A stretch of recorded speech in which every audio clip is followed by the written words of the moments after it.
ভারতের রাজনীতিতে এক দারুণ চমক। তামিলনাড়ুতে সরকার গড়তে থালাপতি বিজয়ের পাশে দাঁড়িয়েছিলেন রাহুল গান্ধী। বিজয়ের দল টিভিকে সমর্থন পেয়েছে কংগ্রেসের। মুখ্যমন্ত্রীর মসনদ থেকে মাত্র কয়েক কদম দূরে অবস্থান করছিলেন দক্ষিণী সুপারস্টার থালাপতি বিজয়। তামিলনাড়ু বিধানসভার 234টি আসনের মধ্যে 108টি আসন পেলেও সংখ্যাগরিষ্ঠতা পেতে ছিল না 118 জন বিধায়কের সমর্থন। নানা নাটকীয়তার পর অবশেষে সেই ম্যাজিক ফিগার পেরিয়ে বিজয় পেয়েছেন 120 জন বিধায়কের সমর্থন। ধারণা করা হচ্ছে পর্দার আড়ালে নিজের কারিশমা দেখিয়েছেন রাহুল গান্ধী। তার উদ্যোগেই বিজয়ের পাশে দাঁড়ালো ভিসিকে। ফলে সরকার গঠনে আর কোনো বাধাই রইল না।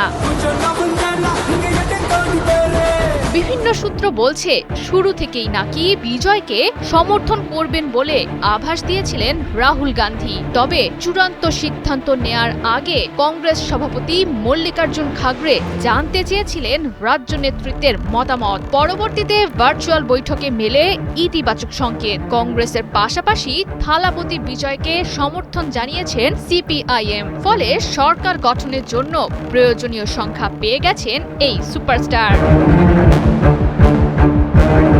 কিন্তু বিজয়ের দলকে কংগ্রেসের সমর্থন জানানোর বিষয়টি মোটেও নিঃস্বার্থ নয়। পর্দার আড়ালে ইতোমধ্যেই হয়ে গিয়েছে ক্ষমতা নিয়ে কঠিন হিসাব নিকাশ। নিজেদের দাবি স্পষ্টভাবে পেশ করেছে কংগ্রেস। জানিয়েছে তামিলনাড়ু বিধানসভায় সরকার গঠন করতে চাইলে মন্ত্রিসভায় স্থান দিতে হবে কংগ্রেসের 2 জন বিধায়ককে। একই সঙ্গে দিয়েছে কঠোর বার্তা। জানিয়েছে এনডিএ, এআইএডিএমকে এর মতো বিজেপি ঘনিষ্ঠ কোনো দলের সঙ্গে সখ্যতা করা যাবে না।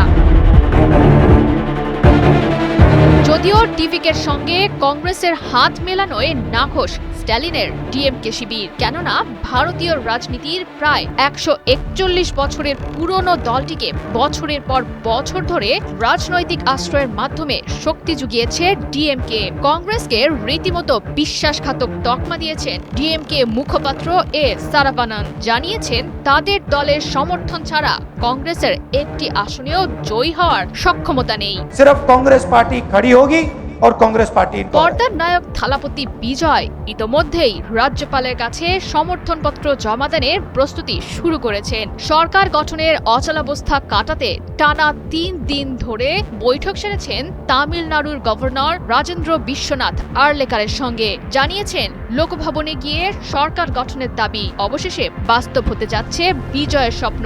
মুখ্যমন্ত্রী হিসেবে চেন্নাইতে খুব শীঘ্রই শপথ নিতে যাচ্ছেন তামিল জননেতা বিজয়। ব্যক্তিগত সামাজিক মাধ্যমে বিজয় জানিয়েছেন রাজনীতির ঊর্ধ্বে উঠে কাজ করতে চান তামিলনাড়ুর জন্য। যদিও তার এই পথ চলা মোটেও সহজ হবে না বলেই ধারণা বিশ্লেষকদের। জয় সরকার, ৭১।